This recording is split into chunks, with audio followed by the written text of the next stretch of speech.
What's up, everyone? Persia here, and I am joined by Jordan and Max, and today we're going to be talking about some impressions that we've gotten from our hands-on with Season 9 of Apex Legends, which is pretty stacked. I'm not going to lie. There's a lot of stuff that comes with this season. It ties into Titanfall. We've got a new legend. We've also got a brand new mode, which is completely different from Battle Royale, and is definitely gonna shake things up, so I'm excited to talk about it. We're so sorry that we can't show any actual footage from our preview, but later on we will be able to, so make sure you like and subscribe so you can stay tuned for all of that when it comes up. So we are going to jump right into it. Arena mode is amazing. They've been teasing this through Ash and all of these little in-game teasers, and now it's finally here. Arenas is a 3-on-3 team battle, round-based, first to 3 points, win by 2, and it's elimination based. So once you run out of that life that round, you're done. You have to purchase your weapons at the start. It's very reminiscent to CSGO and Valorant, and you gotta buy your abilities as well. So how do you guys feel about the 3v3 mode from what you've played, and is there anything surprising that you noticed so far?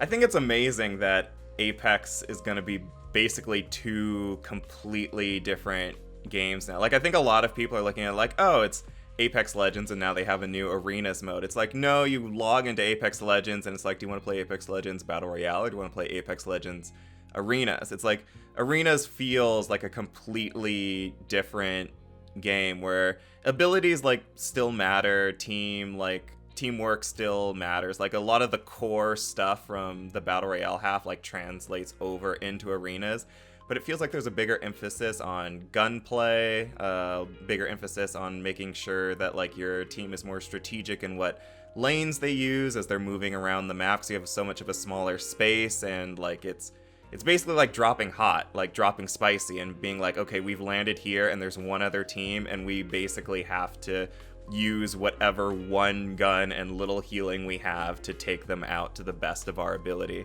And that's just a completely different experience to a full 20-minute Battle Royale. I enjoyed it a lot. I think that the queue times and sometimes just like dropping and dying over and over in the BR can be kind of grueling. So like getting like the back-to-back action, you can just get right back into the fight in Arenas is something refreshing and new to Apex, and I think it's kind of needed. It was in the works for 2 years, I think since 2019, something like that. Yeah, I think they said September 2019.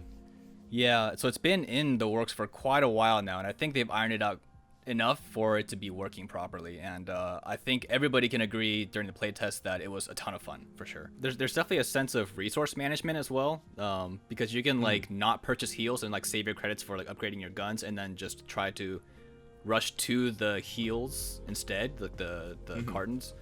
But then you're you're sacrificing or possibly risking not getting it or getting into a fight without any heals if the enemies beat you there first. So there's definitely like a kind of like risk reward system on where everybody's going, on which lane they pick, and which direction everybody's going to fight.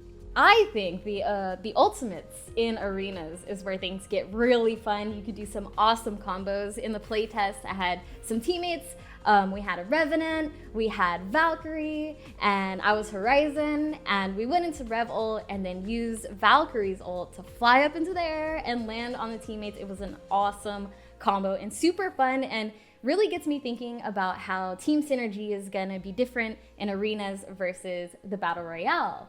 But this leads me to Valkyrie herself. I just mentioned the ult, so obviously we can't go any further without talking about this character. What did you guys think of this character so far? Max, I know you got to use her a little bit. I think we all managed to at least get to play a couple of games with her. So what did you think of her so far? I think she's probably the coolest character out of the bunch, honestly. Yes. I'm a Wraith simp, but I think that Valkyrie is definitely like the coolest, like smoothest persona out of all the Apex crew, and she definitely brings it with her kind of like pilot aircraft persona. She does have some voice lines that pertain to like just being a pilot, not a Titanfall pilot, but like just like a regular aircraft pilot. Fox 3 and like Call on the Ball, there's like aircraft and missile terms and aviation, so it works really well with her kit. She obviously has a pretty interesting kit. She has 3 passives technically. She's a recon character, so she can use the recon beacons to get more ring information. She can ping enemies while she is dropping, so that's pretty good to kind of know, as long as they're in your line of sight, not behind cover, but if you can see them, then they will be pinged for you. And then she also has her VTOL hover kit. So basically, when you press jump again in the air, then you hover.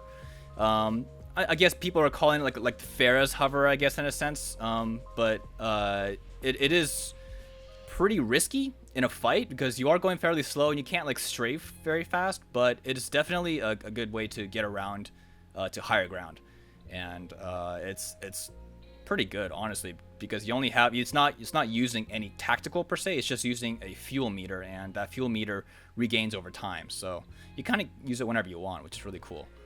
Yeah, it's almost interesting. She kind of, and I mean this in a very positive way. I know someone's going to read this and be like, "Oh, so she sucks." And I'm like, no, like she's almost like Crypto in a way where so much of what she's able to do is wrapped solely around the fact that she has like this one specific gear. Like Crypto is like, if he doesn't have his drone, he's not like a very good character. Valkyrie is one of those characters that like when she's on the ground just fighting with normal guns, she's like not incredibly useful, but as soon as she like takes off into the air with her passive ability, or just uses the passive ability to get to a higher spot where she can better rain down destruction with her tactical ability, which I assumed looking at the picture was going to be closer to like a cluster missile or something like that. It's like, no, it's a lot more like the North Star's like flight core from Titanfall 2, like a smaller condensed one, and so it's like a mini Bangalore ult that you can use, but it's like not very good if she's like standing on the ground. You kind of want to get above someone and rain down the missiles from above to try to get that ideal line of sight to hit as many people as possible with the rockets. And I think that's kind of cool, and it helps keep a character that has something that sounds as OP as a jetpack from being too OP.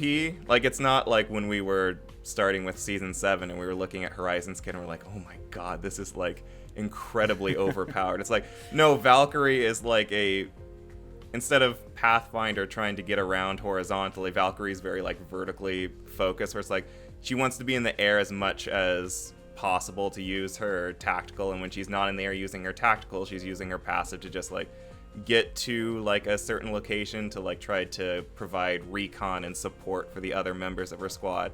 And so she's not overpowered, not like Horizon at the start of season 7. Well, this Horizon hate, y'all need to relax.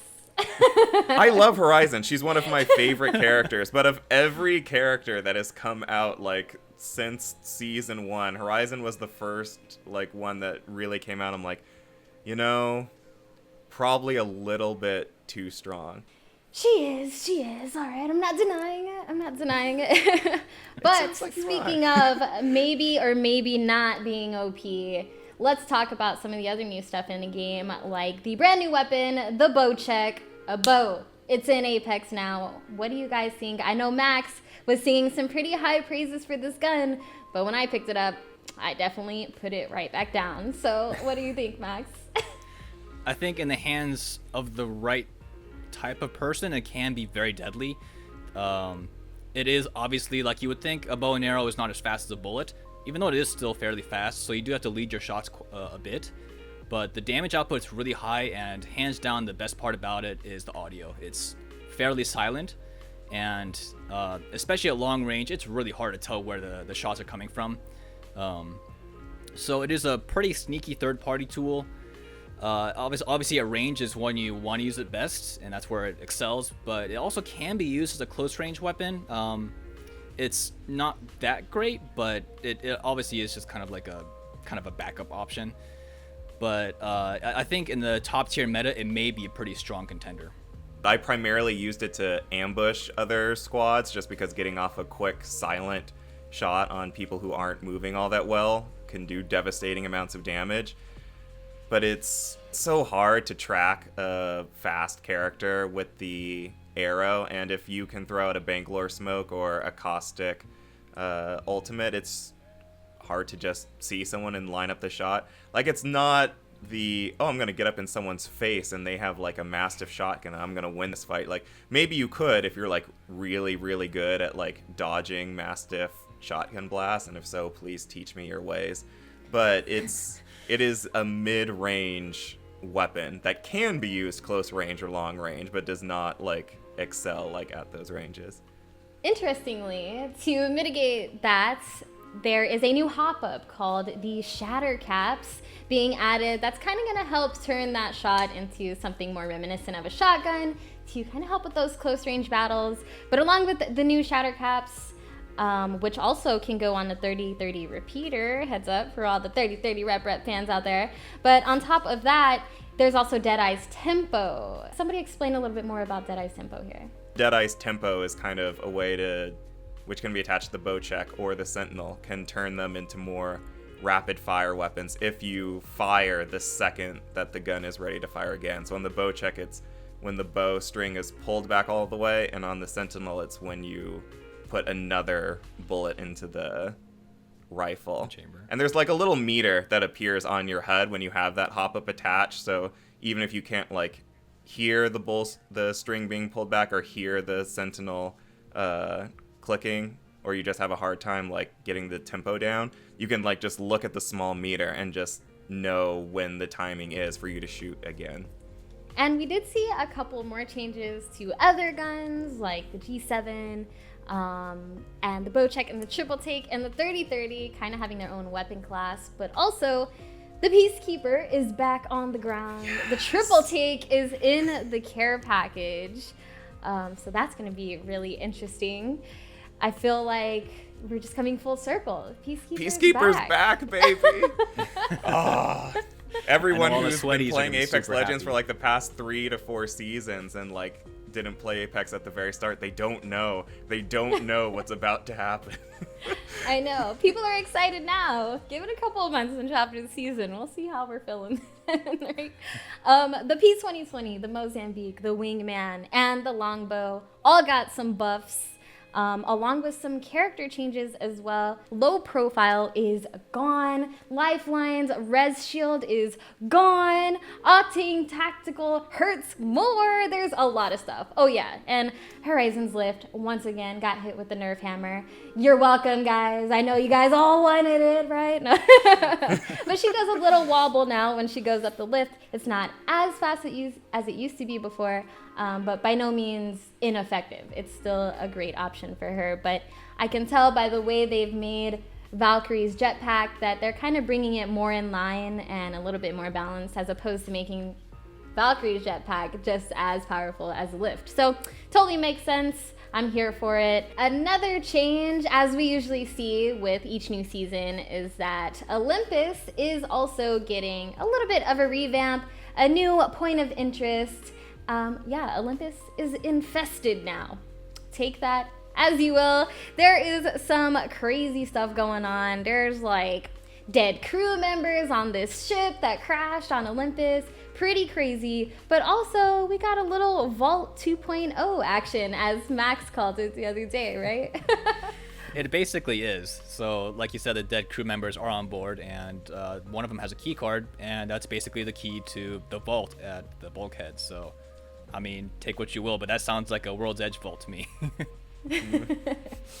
Exactly. So look forward to that. It's going to be changing the landscape with some creepy looking stuff, but it kind of looks like it's only the beginning. I don't think this is going to be the only change we're going to see on Olympus.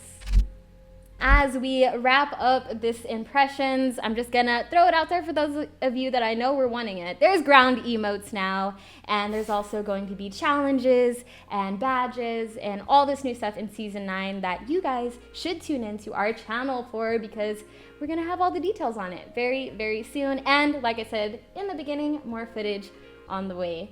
Once again, thank you guys so much for watching. Thank you, Jordan. Thank you, Max. You guys are the best. Let's all go play Apex and have a great day. Peace out. Bye.